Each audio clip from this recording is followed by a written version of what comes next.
KTN News. Right, so Education Cabinet Secretary Professor CS Magoha is credited with implementing several reforms in the education sector. But one task has proved a headache for the no-nonsense CS cartels at Magoha House.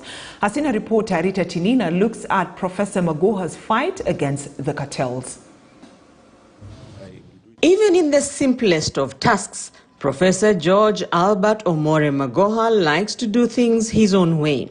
The no-nonsense, tough-talking, or is it arrogant cabinet secretary has earned himself friends and foe during his 3-year tenure at the Ministry of Education. Nobody should be surprised the way I do things. I was in NEC, I made things work. I have come here to protect the rights of parents and children. Anytime I cannot do that, I have no business being in this ministry.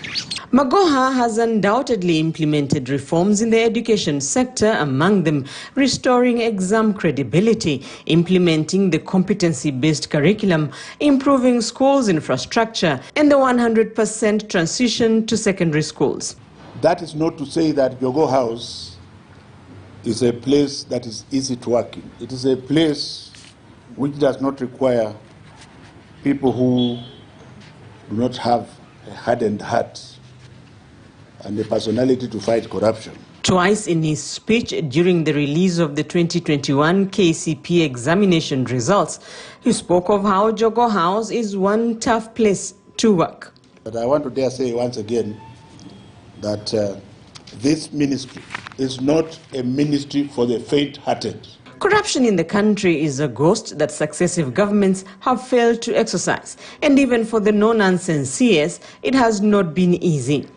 But there's still a small cartel within my ministry. At one time, he revealed how some directors engaged in underhand dealings. I noticed that when I was given reports, they were all fake reports.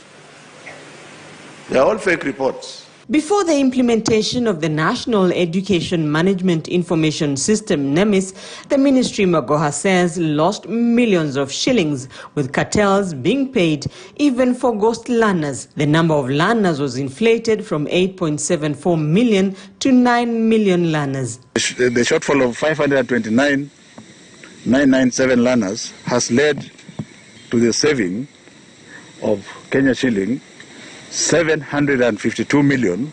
The desks and classroom program has been the latest loophole for cartels. In his speech on Monday, Magoha said the ministry has used 5.23 billion shillings to construct over 6,000 new classrooms to accommodate the CBC Pioneer class. And on that, Magoha is still seeking answers. That each of these classrooms has costed only 788,000 shillings.